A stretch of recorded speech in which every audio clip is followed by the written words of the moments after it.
Bulletin की शुरुआत एक बड़ी खबर के साथ करेंगे। आपको बता दें कि लगातार प्रश्नकाल को लेकर जिस तरीके से विपक्ष का हमला सरकार पे था, इसके बाद अब विपक्ष के विरोध के बीच सरकार ने अपने तेवर बदले।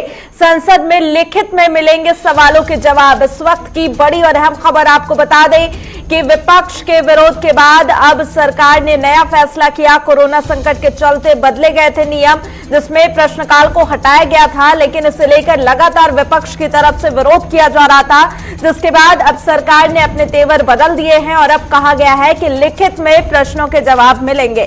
तो इस वक्त की बड़ी और अहम खबर आपको बता दें कि संसद में लिखित में मिलेंगे सवालों के जवाब। ब्रेकिंग न्यूज इस वक्त की बड़ी खबर सामने आ रही है। संसद के दोनों सदनों की कुल 18 बैठकें होंगी और सुबह राज्यसभा तो शाम को चलेंगी लोकसभा की बैठकें, और इसमें ये सत्र 14 सितंबर से लेकर 1 अक्टूबर तक बिना किसी अवकाश के चलेगा। और साथ ही आपको बता दें कि इस सत्र से प्रश्नकाल हटाए जाने को लेकर लगातार विपक्ष की तरफ से विरोध किया जा रहा था। कई विपक्षी नेताओं ने इसे लेकर सरकार को घेरा और कहीं ना कहीं इसे लोकतंत्र की हत्या बताई थी। इसके बाद अब सरकार ने अपने फैसले में बदलाव किया है और आपको बता दें कि विपक्ष के विरोध के बाद अब सरकार का फैसला सामने आया है, जिसमें कहा गया है कि लिखित में प्रश्नों के जवाब दिए जाएंगे।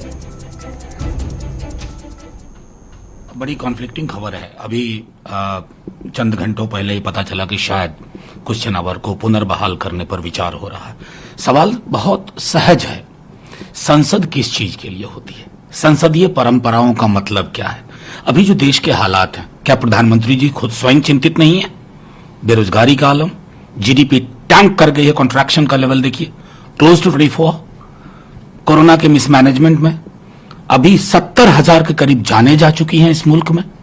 और अगर ये हम प्रश्नकाल नहीं होगा तो हम कौन से उपकरण का प्रयोग करेंगे इन सवालों को जानने के लिए, सरकार की मंशा देखने के लिए और सलाह देने के लिए?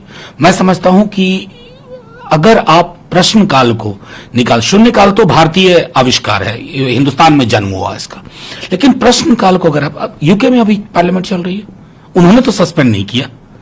आपकी तो मेरी समझ में नहीं आ रहा है, ये परीक्षा लेंगे, यहां नहीं होगा, वहां होगा, प्रश्न नहीं पूछेंगे, यहां प्रश्न नहीं पूछेंगे। आखिर क्या है? ये बादशाहत का दौर नहीं है ना। संसदीय परंपराओं की अपनी एक गरिमा रही है, उस गरिमा को कृपापूर्वक नष्ट मत करिए।